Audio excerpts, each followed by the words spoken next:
வணக்கம் மக்களே.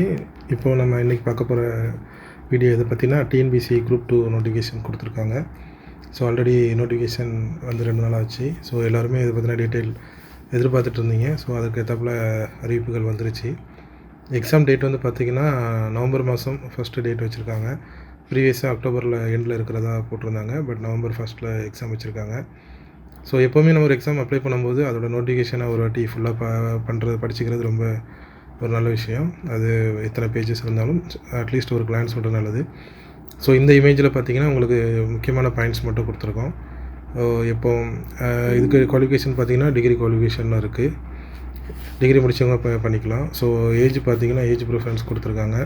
ஒவ்வொரு கம்யூனிட்டி வைஸ் வந்து ஏஜ் டீட்டெயில்ஸ் வந்து கொடுத்துருக்காங்க. சில போஸ்ட்டுக்கு வந்து நோட்டிஃபிகேஷன்லேயே மென்ஷன் பண்ணியிருக்காங்க. இந்தந்த போஸ்ட்டுக்கு எவ்வளோ மினிமம் ஏஜ் எவ்வளோ, மேக்ஸிமம் ஏஜ் எவ்வளோ. சில போஸ்டிங் வந்து ஏஜே மேக்ஸிமம் ஏஜ் கிடையாதுங்கிற மாதிரி கொடுத்துருக்காங்க. ஸோ இதை பற்றின நோட்டிஃபிகேஷன் நம்ம ஜஸ்ட் ஒரு இது பார்க்கலாம் வாங்க. அதுக்கு முன்னாடி டேட் பார்த்திங்கன்னா உங்களுக்கு லாஸ்ட் டேட் வந்து பார்த்திங்கன்னா 10/9 கொடுத்துருக்காங்க. எக்ஸாம் டேட் வந்து நவம்பர் 1 கொடுத்துருக்காங்க. ஃபஸ்ட்டு வந்து இந்த எக்ஸாம் வந்து ப்ரிலிமினரி எக்ஸாம் நடக்குது. ஸோ அதில் கிளியர் பண்ணுறவங்களுக்கு மெயின் எக்ஸாம் நடத்துவாங்க. மெயின் எக்ஸாமில் தமிழ் எலிஜிபிள் டெஸ்ட் நடத்தணும். அதுக்கப்புறம் டிஸ்கிரிப்டிவ் டெஸ்ட் இருக்கும். ஸோ இதுதான் மெயின் அவுட்லைன். நம்ம இப்போ நோட்டிஃபிகேஷன் கொஞ்சம் பற்றி பார்க்கலாம் வாங்க. நோட்டிஃபிகேஷன் ஆல்ரெடி சொன்ன மாதிரி டேட் ஆஃப் நோட்டிஃபிகேஷன் வந்து 11/8. ஆன்லைன் அப்ளிகேஷன் வந்து 9/9 வரைக்கும் சப்மிட் பண்ணிக்கலாம். கரெக்ஷனுக்கும் டைம் கொடுத்துருக்காங்க. 1 வீக் டைம் கொடுத்துருக்காங்க. ஸோ டேட் ஆஃப் எக்ஸாம் வந்து 1/11/2026 கொடுத்துருக்காங்க. ஸோ இதோட ரிசல்ட்டை பொறுத்து மெயின் எக்ஸாமோட டேட்டை வந்து லேட்டராக அறிவிப்பாங்க. ஸோ இதுக்கு நம்ம ஆல்ரெடி மெயினாக வேணுங்கிறது நம்ம ஓடிஆர் வேணும். ஓடிஆருங்கிறது ஒன் டைம் ரிஜிஸ்ட்ரேஷன். ஆல்ரெடி இருக்கிறவங்க அதை டீட்டெயில்ஸ் கொடுத்து லாகின் பண்ணிக்கலாம். அப்படி இல்லைங்கிறப்போ அதை நம்ம புதுசாக ரிஜிஸ்டர் பண்ணி நம்மளோட லாகின் டீட்டெயில்ஸ் வச்சு அதில் பேசிக் டீட்டெயில்ஸ், கம்யூனிட்டி டீட்டெயில்ஸ் எல்லாமே கேட்கும். ஸோ அந்த டீட்டெயில் கொடுத்து நீங்கள் லாகின் பண்ணிக்கோங்க. லாகின் பண்ணிவிட்டு நெக்ஸ்ட்டு நீங்கள் அப்ளை பண்ண போனீங்கன்னா அதோட லாகின் டீட்டெயில் வச்சு கொடுக்கும்போது ஆட்டோமேட்டிக்காக உங்களை நீங்கள் ஆல்ரெடி ஃபீட் பண்ண டீட்டெயில்ஸ் அதில் காமிக்கும். உங்களோட ஃபோட்டோ அந்த மாதிரி ரீசெண்டாக உள்ள டீட்டெயில்ஸ் மட்டும் மறுபடியும் கொடுக்குற மாதிரி இருக்கும். ஸோ இதில் பார்த்தீங்கன்னா உங்களுக்கு ஒவ்வொரு போஸ்ட்டுமே தனித்தனியாக கொடுத்துருக்காங்க. அது என்ன டிபார்ட்மெண்ட்டு, அதோட நம்பர் ஆஃப் வேகன்சிஸ் கொடுத்துருக்காங்க. ஸோ இதில் நீங்கள் ஏதாவது மேஜர் ஏதாவது இருந்துச்சுன்னா அதில் உங்களுக்கு இதில் எந்த டிபார்ட்மெண்ட் உங்களுக்கு ஓகே ஆகுங்கிறத கொஞ்சம் செக் பண்ணிக்கலாம். இதில் வந்து பார்த்திங்கன்னா 41 வேகன்சிஸ் கொடுத்துருக்காங்க. அப்புறம் 2 இயர் சர்வீசஸில் அதே மாதிரி ஒவ்வொரு டிபார்ட்மெண்ட் வைஸ் கொடுத்துருக்காங்க. Dairy department, cooperative, subordinate service, minister service, handloom சர்வீஸ்னு சொல்லி அதுக்கு ஏற்றாப்புல கொடுத்துருக்காங்க. அதே மாதிரி ஒவ்வொரு லொக்கேஷன்லேயுமே எவ்வளோ வேக்கண்ட் இருக்குங்கிற மாதிரி ஃபுல்லாக கொடுத்துருக்காங்க. என்ன லெவல் பே ஆஃப் ஸ்கேல் வந்து என்ன லெவலுங்கிறது அவங்க சைடில் கொடுத்துருக்காங்க. ஸோ இதை ஒரு வாட்டி நீங்கள் ஒரு கிளான்ஸ் பார்த்துக்கோங்க.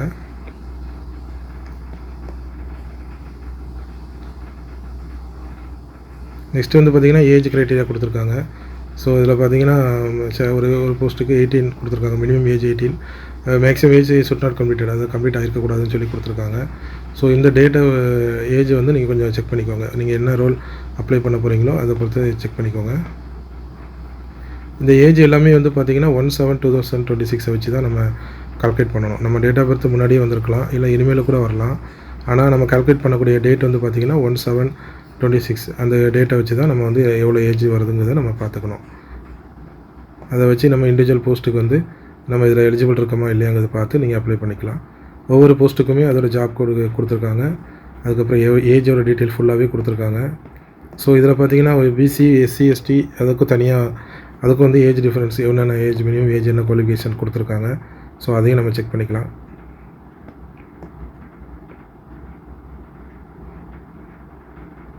நெக்ஸ்ட்டு மெயினாக அந்த குவாலிஃபிகேஷன் கொடுத்துருக்காங்க. நம்ம என்ன டிகிரி கம்ப்ளீட் பண்ணியிருக்கணும், ஒவ்வொரு ரோலுக்கு ஏற்றாப்புல, ஒவ்வொரு ஜாபுக்கு ஏற்றாப்புல. இப்போ அசிஸ்டன்ட் இன்ஸ்பெக்டர்னால் என்னென்ன இருக்கணும், ஒரு யூனிவர்சிட்டி ரெகனைஸ் பண்ண டிகிரி இருக்கணும். ஸோ அதுக்கப்புறம் அது போக எம்ஏ டிகிரி இந்த மாதிரி. ஸோ அதுக்கு ஏதாவது ப்ரிஃபரன்ஸ் கொடுக்குறதா இருந்தாலும் அதை அவங்க கீழே கொடுத்துருக்காங்க. ஸோ இந்த டீட்டெயிலும் நம்ம ஒரு வாட்டி செக் பண்ணிக்கிறது நல்லது. இப்போ நம்மளோட மேஜர் என்ன, நம்ம என்ன கம்ப்ளீட் பண்ணியிருக்கோமோ அது இது எந்த ரோலுக்கு கரெக்டாக இருக்குங்கிறத நீங்கள் செக் பண்ணி அதுக்கு அப்ளை பண்ணிங்கன்னா அதுக்கு ஏற்றப்பல உங்களுக்கு ப்ரிஃபரன்ஸ் இருக்க வாய்ப்பு இருக்குது. ஏன்னா அதிலே கொடுத்துருப்பாங்க, இந்த இது முடிச்சிருந்தீங்கன்னா ப்ரிஃபரன்ஸ் கொடுத்துருப்பாங்க, ப்ரிஃபரன்ஸ் ஆல் பி கிவன் அப்படிங்கிற மாதிரி எல்லாமே ஒவ்வொரு இதுலேயும் ப்ரிஃபரன்ஸும் கொடுத்துருப்பாங்க. ஸோ அதில் நீங்கள் எதுவும் உங்களுடைய குவாலிஃபிகேஷன் எதுவும் அதில் வருதான்னு நீங்கள் ஒரு வாட்டி செக் பண்ணிக்கலாம்.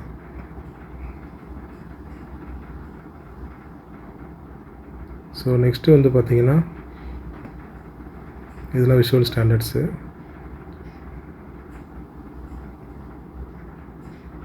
விஷயம் நமக்கு எவ்வளோ இருக்கணும் அப்படிங்கிற டீட்டெயில் அதெல்லாம் கொடுத்துருக்காங்க. அப்புறம் தமிழ் லாங்குவேஜில் ஸ்டடி பண்ணது அதுக்கான டீட்டெயில்ஸ் கொடுத்துருக்காங்க.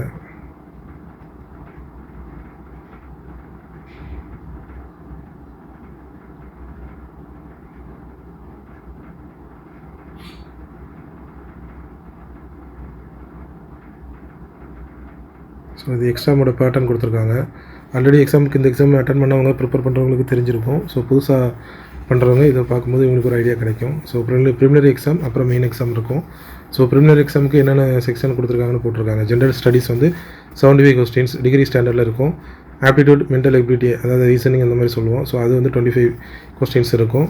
அதுக்கப்புறம் general language or general Tamil அதில் வந்து ஒரு 100 கொஸ்டின்ஸ் இருக்கும். டோட்டலாக 300 மார்க்ஸு, 3 ஹவர்ஸ் டியூரேஷன். இது வந்து இப்போ OMR ஷீட்டில் தான் பண்ண போகிறாங்க. ஸோ ஃபுல்லாகவே ஆப்ஜெக்டிவ் கொஸ்டின்ஸ் தான். ஸோ அதை ஃபோக்கஸ் பண்ணி ப்ரிப்பேர் பண்ணணும். மெயின் எக்ஸாம் பொறுத்தளவுக்கு 2 கொடுத்துருக்காங்க. குரூப் 2க்கு ஒன்று கொடுத்துருக்காங்க. எலிஜிபிலிட்டி டெஸ்ட்டு, தமிழ் எலிஜிபிலிட்டி டெஸ்ட்டுன்னு சொல்லி அதுக்கு 100 மார்க்ஸ் 3 ஹவர்ஸ்க்குள்ளது கொடுத்துருக்காங்க. அதில் 40 வந்து குவாலிஃபை ஆகணும், மினிமம் குவாலிஃபை. அதேமாதிரி ஜென்ரல் ஸ்டடீஸ் வந்து டிகிரி ஸ்டாண்டர்டில் 300 மார்க்ஸ்க்கு 3 ஹவர்ஸ் கொஸ்டின் இருக்குது. அதேமாதிரி 2A பார்த்தீங்கன்னா அதே எலிஜிபிலிட்டி டெஸ்ட் இருக்குது. ஜென்ரல் ஸ்டடீஸும் ஜென்ரல் இன்டெலிஜென்ஸ் அண்ட் ரீசனிங் இருக்குது. ஸோ இது எல்லாமே பார்த்தீங்கன்னா நம்பர் ஆஃப் கொஸ்டின்ஸ் வந்து 200. ஸோ இது சிலபஸ் பார்த்தீங்கன்னா நீங்கள் எதை கவர் பண்ணணும் அப்படிங்கிறதுக்கு நீங்கள் ஒரு ஐடியா கிடைக்கும். ஸோ அதை நீங்கள் பார்த்துக்கலாம். ஸோ ஆன்லைனில் அப்ளை பண்ணுறதை பற்றி கொடுத்துருக்காங்க. உங்களுக்கு பேசிக்காக உங்களோட மொபைல் நம்பர், உங்களோட மெயில் ஐடி எல்லாமே கண்டிப்பாக கையில் வச்சுக்கோங்க. ஃபஸ்ட்டு வந்து OTR பண்ணணும். அப்புறம் இது ஒரு முக்கியமான பாயிண்ட்டு, நீங்கள் அப்லோட் பண்ணக்கூடிய ஃபோட்டோ வந்து பார்த்திங்கன்னா இந்த சைஸில் தான் இருக்கணும். மேக்ஸிமம் 75% வந்து உங்கள் ஃபேஸ் வந்து கவர் பண்ணணும். அதே மாதிரி கீழே வந்து பார்த்திங்கன்னா உங்களோட நேம், நீங்கள் என்றைக்கு அந்த ஃபோட்டோ எடுத்தீங்களோ அந்த டேட் வந்து கீழே பிரிண்ட் ஆகிருக்கணும். ஸோ இதில் சில பேர் மிஸ்டேக் பண்ணிடுறாங்க. ஸோ இதை கொஞ்சம் கன்ஃபார்மாக பார்த்துக்கணும். நீங்கள் ஸ்டூடியோலேயே இதே மாதிரி வேணும்னு சொல்லி கேட்டால் கூட ஸ்டூடியோவில் தருவாங்க. இல்லைனா நார்மல் பெயிண்டில் நீங்கள் உங்கள் பாஸ்போர்ட் சைஸ் ஃபோட்டோ வச்சு இதில் கொடுத்துருக்க வந்து சைஸ் வர மாதிரி பார்த்து நீங்கள் நம்மளே எடிட் பண்ணி யூஸ் பண்ணிக்கலாம். ஸோ இது ஒரு முக்கியமான பாயிண்ட். ஏன்னா இதில் உங்களுக்கு இதாகட்டாலும் மேபி அப்ளிகேஷன் உங்களுக்கு இதாக வாய்ப்பு இருக்குது. ஸோ இது எல்லாமே பார்த்தீங்கன்னா உங்களுக்கு சென்டர் கோடு கொடுத்துருக்காங்க. நீங்கள் எந்த டிஸ்ட்ரிக்டில் இருக்கீங்களோ அந்த டிஸ்ட்ரிக்டில் உங்களுக்கு அந்த எக்ஸாம் சென்டர் இருக்கா இல்லையான்னு பார்த்துக்கலாம். ஏன்னா ஒரே டிஸ்ட்ரிக்டில் நிறைய சென்டர்ஸ் கோடு கொடுத்து அப்ளை பண்ணும்போது நம்மளோட நியர்பை வரதுக்கு வாய்ப்பு இருக்குது. ஸோ நம்ம அன்றைக்கி ட்ராவல் பண்ணுற டைம் குறைக்கலாம். அதனால் உங்களோட ஏரியா நியர்பை உள்ள பெரிய லொக்கேஷனாக சூஸ் பண்ணிக்கிட்டிங்கன்னா அது அங்கே நிறைய சென்டர் போடும்போது உங்களுக்கான ட்ராவல் கொஞ்சம் ஈஸியாக இருக்கும். இது வந்து பார்த்திங்கன்னா மெயின் எக்ஸாமோட சென்டர் கொடுத்துருக்காங்க. ஸோ இதுலேயுமே ஆல்மோஸ்ட் எல்லா டிஸ்ட்ரிக்குமே மெயினாக கொடுத்துருக்காங்க. ஸோ எக்ஸாம் வந்து பார்த்திங்கன்னா 100 rupees இருக்கும். ஸோ சில கேட்டகரிக்கு வந்து நம்ம ஃபீஸ் கிடையாது, எக்ஸம்ஷன் உண்டு. OTR ரிஜிஸ்டர் பண்ணுறதுக்கு வந்து 150 அந்த மாதிரி கொடுக்கணும்.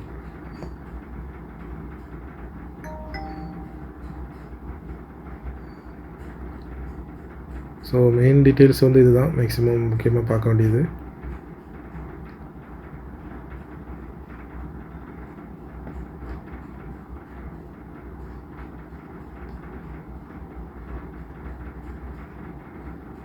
ஸோ இது எல்லாமே வந்து உங்களோட நம்ம சப்மிட் பண்ணக்கூடிய சர்டிஃபிகேட்ஸோட மாடல் கொடுத்துருக்காங்க, எப்படி நம்ம சப்மிட் பண்ணணும்னு சொல்லி அந்த மாதிரி டீட்டெயில்ஸ் கொடுத்துருக்காங்க.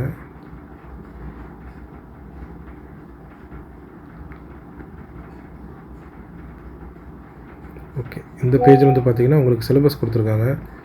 இப்போ எந்தெந்த ஏரியாவிலேருந்து ஃபோக்கஸ் பண்ணி நம்ம கேட்போம் அப்படிங்கிற மாதிரி அவங்க கொடுத்துருக்காங்க. ஸோ இதை ஒரு கிளான்ஸ் பார்த்துக்கோங்க. அதுலேயே வந்து பார்த்திங்கன்னா உங்களுக்கு எத்தனை கொஸ்டின்ஸ் கேட்பாங்க. ஜென்ரல் சயின்ஸில் 55 கொஸ்டின்ஸு, அது எது ரிலேட்டடாக இருக்கலாம் அப்படிங்கிற மாதிரி இது கொடுத்துருக்காங்க. ஸோ இதை நீங்கள் கொஞ்சம் இந்த சிலபஸை கொஞ்சம் பார்த்து வச்சுக்கலாம்.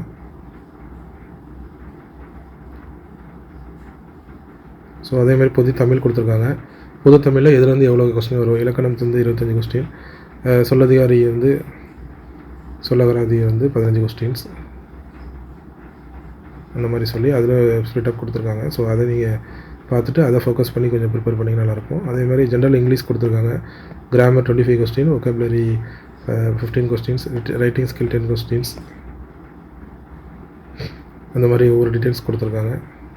ஸோ மெயின் இவ்வளோ தான், இதில் தான் மெயினாக பார்க்கணும். மற்றது எல்லாமே உங்களுக்கு அந்த கொஸ்டின்ஸ் டீட்டெயில் தான் கொடுத்துருக்காங்க.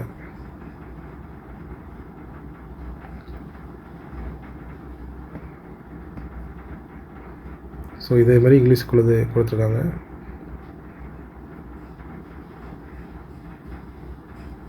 ஸோ மெயின் விஷயம் இதுதான். ஸோ இது மற்றது எல்லாமே ஃபார்மேட்ஸ் கொடுத்துருப்பாங்க.